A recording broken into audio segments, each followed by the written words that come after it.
Getting a sub 10 speedrun has been a goal of mine for a while now. I've practiced for months on end, with hours and hours being spent on improving and getting closer to that elite milestone. I also like competition, so when Kuriway and the esport organization Evil Geniuses announced a free-for-all MCSR tournament, I knew this is going to be fun. So along with 955 other speedrunners, including some of the top runners in the world, I decided to throw my hat in the ring and sign up for the tourney. The format is simple. All 956 players are spread out randomly to create a single elimination bracket, and to make it all the way to the top 16, you would have to go through some of the fastest players in all of MCSR. Me, being just a Diamond 1, knew I was outclassed when it came to the big dogs, so I set a reasonable goal before the tournament of reaching round 3. All round 1 matches should start now.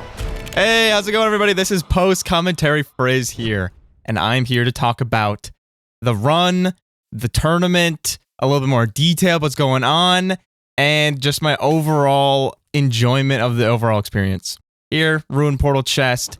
I actually got a Ruin Portal seed every single time in this tournament, which was insane. These are private rooms, completely just like base, flat, normal ranked seeds, but it's just in a private room. 20-minute maximum. So if neither of us finishes in the 20-minute time frame, whoever got the farthest would be the winner. So here, gonna get stone for tools, get an axe, pretty basic stuff. But I want to talk a little bit more about the overall experience that I had in this tournament, because it was such a cool event. Having so many different people in this tournament made it super exciting going into it. Like 956 individual speedrunners, some of which obviously couldn't show up on the main day. So some people got automatic bids. Luckily, that never happened to me, so I got to play the full matches. And I guess you'll get to see how far I get into the tournament here. But this Seed 1 is indeed the seed that I PB. So right off the bat here, we got I think this is Bridge. Actually, wait, I got Bridge for every single seed as well. I'm not going to go as in-depth into every single seed. This first seed, since it is the main attraction of the video, getting my PB, I'm going to go more in-depth on this one specifically.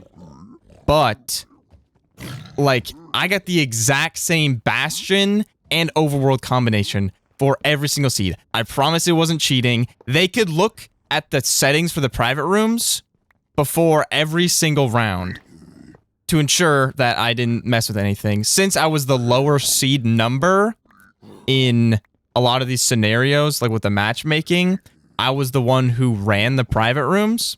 So I had like, I invited them to the private room, basically. Here, I get the gold pick to get some blocks.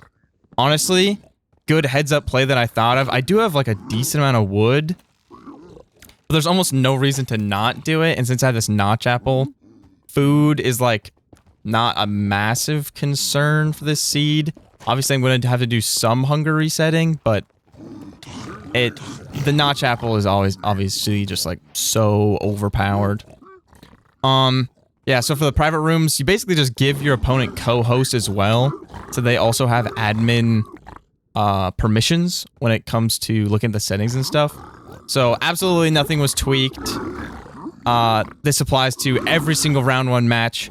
Actually, one of the other round 1 matches was Infium versus EDCR, which is an actually insane draw. Kuriway was the one who randomly did the randomization for the seeding, like who was playing who, what the bracket would be looking like, and he did all that live on his Twitch. I was not able to watch it, but I was able to see who I was playing later.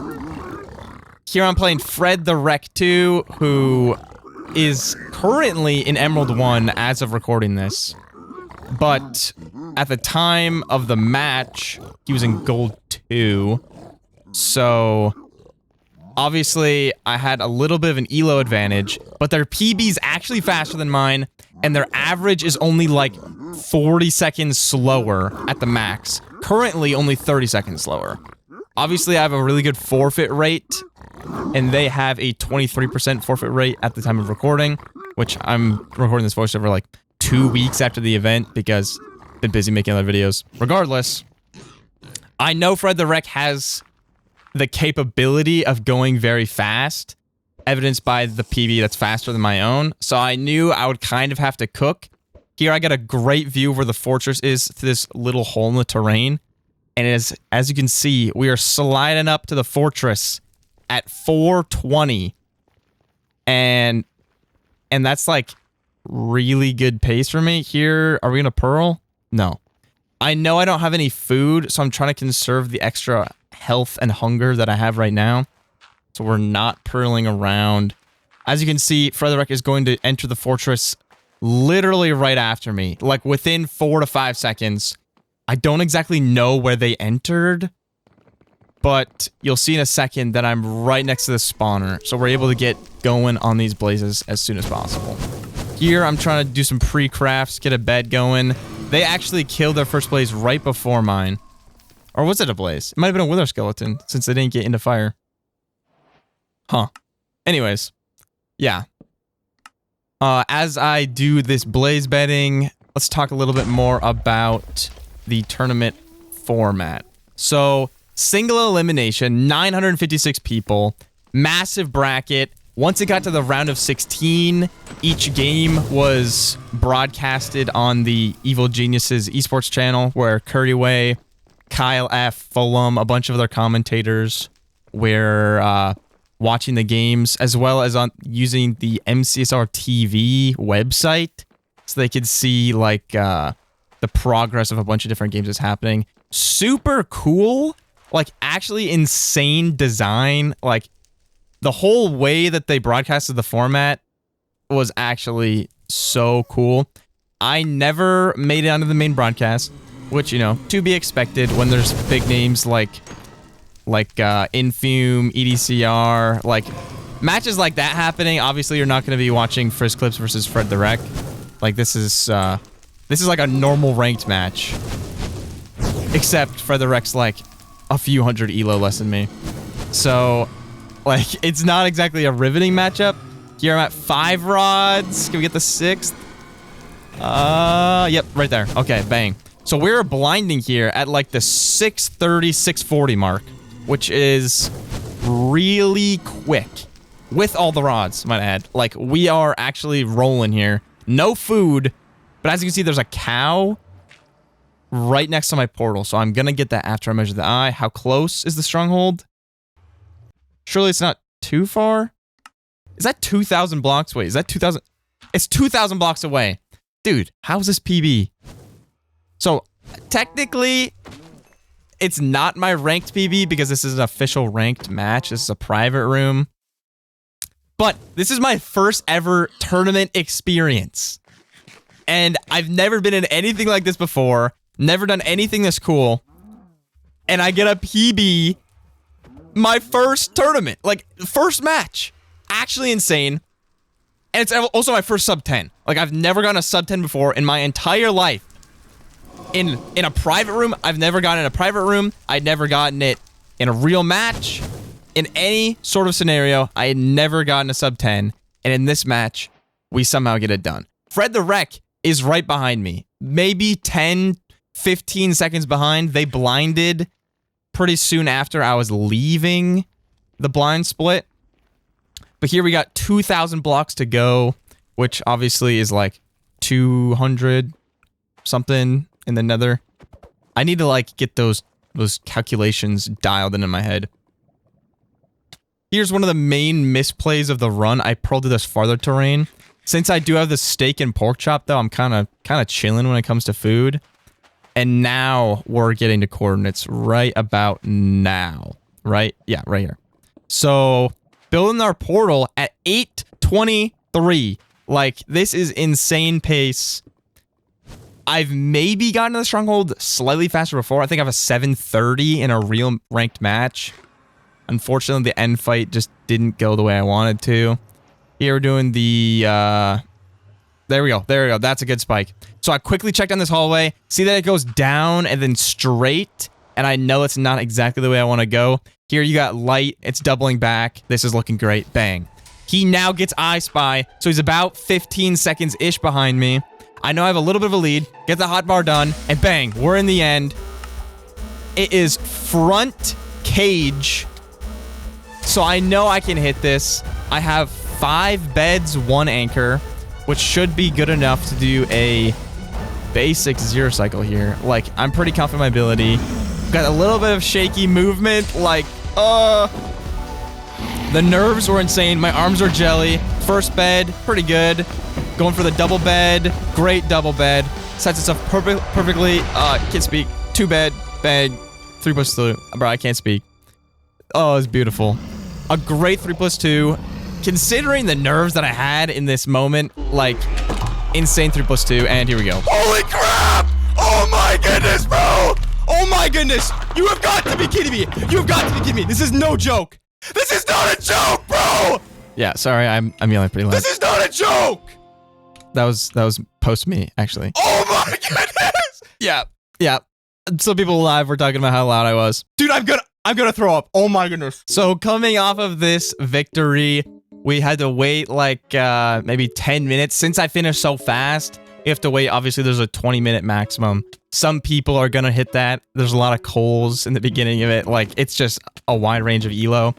So do a little bit of warm up, get into the next game, and then we go straight for round 2. I'm just gonna come out and say it. Round 2 did not go the way I wanted it to. My opponent in round 2 was a similar elo to my first opponent, so I knew I had a little bit of an advantage. Their average was slower, their PB was slower. But in tournaments like this, it's one and done. You mess up, like, it could be the end of your run. And unfortunately, I messed up big time in this run. I died in the Bastion 2 or 3 separate times. I think it might have been 3 separate times I died in this run, which gives my opponent a significant lead over me for most of this run. And I have to claw back, absolutely claw back through the dirt to try and get back in this run. One good thing about dying early, it kind of alleviates the pressure in your mind. Like, I kind of had the feeling that I lost for most of this run, so I was kind of playing like a little carefree, a little bit looser than I would have been normally since I died early on the Bastion. But we're making time back. We're getting it back. We're clawing slowly, split by split. I'm gaining time, and eventually it comes down to the stronghold and end split here, and I'll just let it play out.